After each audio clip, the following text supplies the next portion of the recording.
नमस्कार, आप देख रहे हैं एसबी न्यूज़ टुडे और इस वक्त हमारे साथ हैं राज्यसभा सांसद प्रदीप वर्मा। और एक सवाल अब ये उठ रहा है कि देश में धर्म पूछकर गोली मारी जा रही है। कौन है वो लोग जो इस तरह की क्रम को अंजाम दे रहे हैं? आइए बात करते हैं। प्रदीप जी, जिस तरह से घटना घटी है आपने भी सुना होगा, बहुत दर्दनाक घटना है और धर्म पूछकर गोली मारी जा रही है, क्या कहेंगे? देखिए, ये कोई आतंकवादी घटना नहीं है। ये सीधे सीधे भारत पर आक्रमण है और हिंदू नरसंहार है। कभी मुर्शिदाबाद में, कभी पुलवामा में हिंदू नरसंहार की घटनाएं हो रही हैं। पाकिस्तान पोषित आतंकवाद सीधे सीधे इसके लिए जिम्मेवार है।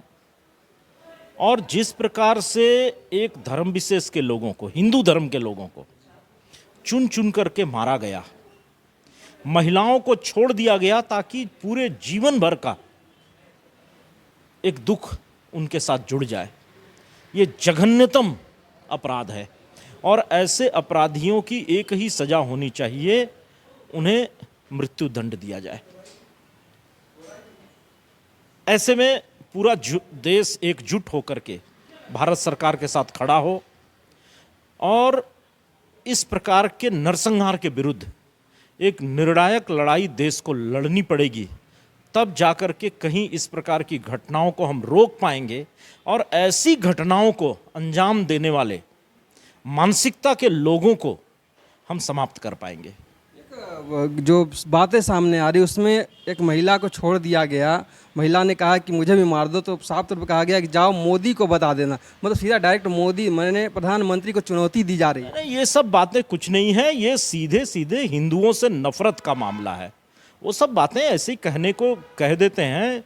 ये हिंदुओं के प्रति एक नफरत का मामला है और ये नफरत इतनी बड़ी है, इतनी गहरी है कि वो इस प्रकार के जघन्य घटना को अंजाम देते हैं। ये सीधे सीधे हिंदू नरसंहार है। 1990 में कश्मीर ने देखा, मुंबई ने देखा, 2011 में नहीं, ये 26/11/94 में मुंबई ने देखा, मुर्शिदाबाद देख रहा है 25 में, और फिर ये घटना। ये हिंदू नरसंहार की घटनाएं हैं। मैं फिर से बोल रहा हूँ, कुत्सित मानसिकता वाले लोग, हिंदुओं के प्रति घृणा मन में पालने वाले लोग इस प्रकार की घटना को अंजाम दे रहे हैं। पोस्टर भी जारी किया गया है, तीनों को कहा जा रहा है पाकिस्तान से भी रिलेट किया जा रहा है, तो क्या अब सीधे देखिए, मेरा कहना है पाकिस्तान पोषित आतंकवाद है, लेकिन ये उससे भी बड़ा हिंदुओं के प्रति नफरत रखने वाले लोग, ये बहुत बड़े हैं। और ये नफरत कैसे समाप्त होगी, कब समाप्त होगी, इस पर पूरे देश को एकजुट होकर के खड़ा होकर लड़ना पड़ेगा। तब की बात, झारखंड की बात करें तो झारखंड में भी आपने कुछ दिन पहले सुना होगा कि मुस्लिम सब्र में है, कब्र में नहीं है, इस तरह के बयान भी दिए जाते थे। नहीं नहीं, वो तो हल्की बयानबाजी की है झारखंड सरकार के एक मंत्री ने। विषय केवल झारखंड का नहीं है, ये पूरे देश का विषय है। देखिए, पूरे देश में मानसिकता, मैं तो बता रहा हूँ ना, इस प्रकार के मानसिकता के लोग पूरे देश में हैं। आप आज से क्यों, आप मोपला हत्याकांड देखिए ना, केरल से, वहां से शुरू हुआ है। हिंदुओं के प्रति अत्याचार, उनका नरसंहार करना, ये एक ऐसी मानसिकता है जिसको काबू करना बहुत जरूरी है। कैसे लगाम लगाएंगे सर ऐसे पे? पूरा देश, मैं तो बार बार बोल रहा हूं, पूरा देश एकजुट होकर के इसके विरुद्ध खड़ा होगा, तब लगाम लगेगी। भय के बिना प्रीत नहीं होती है, पूरा देश एकजुट होकर के खड़ा होना होगा। तो अभी आपने देखा राज्यसभा सांसद प्रदीप वर्मा थे, उन्होंने साफ तौर पर कहा कि पूरा देश को एकजुट होकर के खड़ा होना होगा, तभी कुछ हो सकता है, क्योंकि यह हिंदुओं के खिलाफ इस तरह की कार्रवाई की गई है, उनसे नफरत के माहौल बनाने में इस तरह की कार्रवाई की गई है। तो अभी आपने देखा पहलगाम में धर्म पूछ कर नरसंहार जिस तरह से किए गए हैं आतंकवादियों के द्वारा, उसे लेकर राज्यसभा सांसद ने क्या कहा। अब आइए जानते हैं रांची के विधायक से वो क्या कह रहे हैं इस सवाल पर। सर, जिस तरह से एक बयान आता है कुछ दिन पहले, उसके बाद जिस तरह से धर्म पूछ की गोली मारी जा रही है, क्या कहेंगे सर इस पर? देखिए, पहलगाम में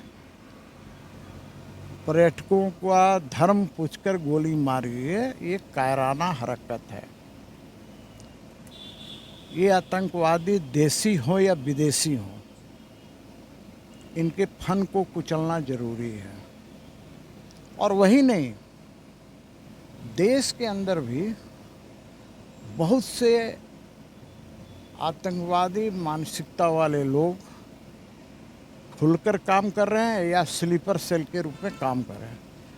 ऐसे लोगों को खोज खोज कर और कानून का सहारा लेते हुए इनको फांसी की सज़ा होनी चाहिए, क्योंकि ये हमारे देश के लिए कोड है।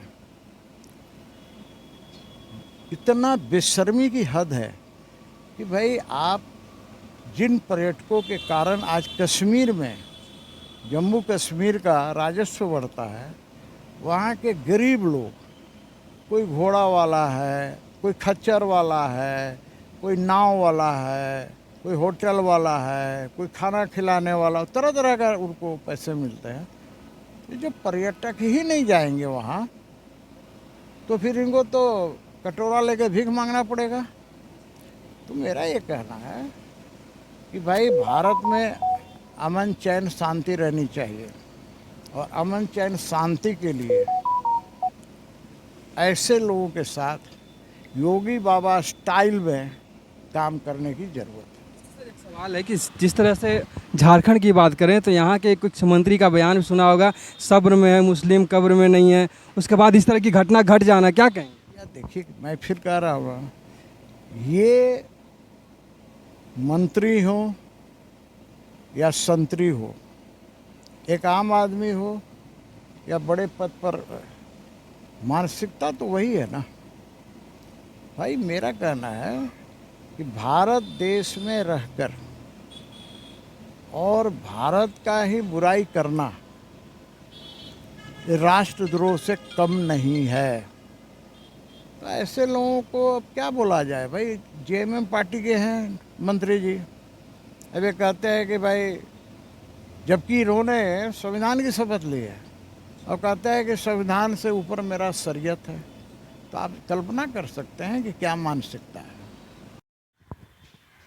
तो अभी आपने सुना किस तरह से भाजपा के जो राज्यसभा सांसद थे उन्होंने क्या कहा और विधायक जी ने क्या कहा। अब आइए, सनातन महापंचायत के प्रदेश संयोजक हमारे साथ हैं। ललित जी, एक बात बताइए, जिस तरह से जो घटना घटी, ऐसा नहीं लग रहा है कि सिर्फ सीधा सीधा हिंदुओं के ऊपर हमला है, भारत के ऊपर हमला है, सीधा हिंदू को टारगेट किया गया है? देखिए, इस बात को झारखंड से शुरू करते हैं। अभी कुछ दिनों पूर्व यहाँ के एक मंत्री, विवादित मंत्री हफीजुल हसन अंसारी जी ने क्या कहा था कि मुसलमान सब्र में है, कब्र में नहीं है। हम संविधान से ऊपर शरीयत को रखते हैं। इनको डायरेक्ट कहना था कि मेरी बातें हो गई हैं, बगल के मुल्क से, बगल के देशों से बात हो गई है और हिंदुओं को हम मारेंगे। ये सारे में क्या बात करते हैं? संविधान की बात करते हैं, संविधान बचाने की बात करते हैं। तो यही तो संविधान ये बचा रहे हैं। और ये जो पहलगाम में घटना हुई है, इसकी जितनी निंदा की जाए वो कम है। आप वीडियो देखिएगा तो अब आप क्या सोचिएगा, क्या बोलिएगा, वाणी पे कंट्रोल नहीं रहेगा। और जिस तरीके से नाम पूछकर, कलमा पढ़ने को बोलकर जिन लोगों ने कहा, अपनी जान बचाने के लिए जिन लोगों ने कहा होगा कि हम मुसलमान हैं, उनको कलमा पढ़ने के लिए कहा गया, तो निश्चित तौर पर ये इनके गिरी हुई मानसिकता का परिचायक है। जो राज्य जम्मू कश्मीर आगे बढ़ रहा है विकास की ओर, फिर से उसको आतंकियों का साथ लेकर ऐसा माहौल बनाना चाहते हैं कि कोई वहाँ जाए आए नहीं, ताकि इनका एजेंडा जो है पीएको के रास्ते, जम्मू कश्मीर के रास्ते पूरे देश में इस तरह के गतिविधियों को ये अंजाम देना चाहते हैं। लेकिन मैं आपको बताना चाहता हूँ श्री सनातन महापंचायत के माध्यम से कि अब ये संभव नहीं है। देश का एक छोटा बच्चा जो भी माँ के गर्भ से बाहर आया है, जो माँ कह रहा है, वो भी इस वीडियो को देख के उबल रहा है। अब ये जो घटना हुई है, इसका संविधान के दायरे में रहकर उसका जवाब पूरे देशवासी देंगे। और आप देखिएगा कि हर एक दल के लोगों की मजबूरी होगी, क्योंकि कॉन्स्टिट्यूशन ये अलाउ नहीं करता है कि आप हिंदू है तो हम आपको मार देंगे, आपका हम धर्म पूछ के मार देंगे, हम सिर्फ हिंदुओं को मार देंगे।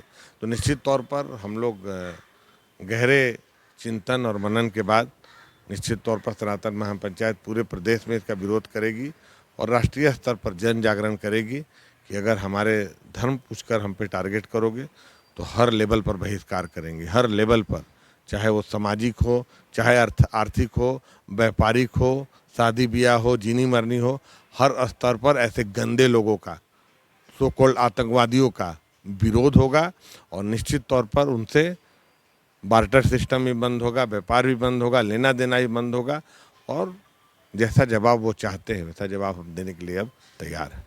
सवाल यह है कि झारखंड की ही बात करें, जैसे कि हमने बात की, तो झारखंड में ही इस घटना के बाद सोशल मीडिया पे पाकिस्तान के समर्थन करते लोग भी कुछ लोग थे, हालांकि गिरफ्तारी हुई है उनकी, लेकिन वैसी मानसिकता वो लाते कहाँ हैं कि इस तरह की घटना को भी एक दूसरे चश्मे से देख। देखिए, ये बात हम लोग बार बार बोलते हैं तो उसको उनके जो लोग हैं, उनका जो कौम है जोड़ता है कि ये लोग ऐसे करना चाहते हैं, इनका एजेंडा अलग है। जो बच्चा, जो लड़का बोकारो में जन्मा पला, यहाँ के मिट्टी का कर्ज होना चाहिए, he is writing Pakistan thank you, लश्कर ए तोबा thank you. What is this? क्या ये संविधान सम्मत है? क्या ये संविधान को मान रहा है? मैं जिला प्रशासन की तत्परता और ये रात की घटना है, मैं आपको बता दूं, पूर्व नगर विकास मंत्री जी को टैग करके सीपी सिंह जी को आया था और इसकी सूचना बोकारो एसपी को सीपी सिंह जी के माध्यम से हुई।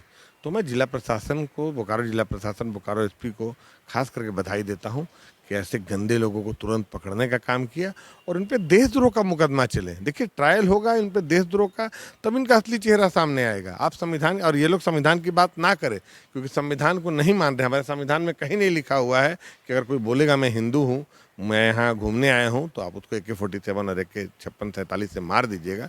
This is not constitution of India. ये लोग कॉन्स्टिट्यूशन को बर्बाद करना चाहते हैं।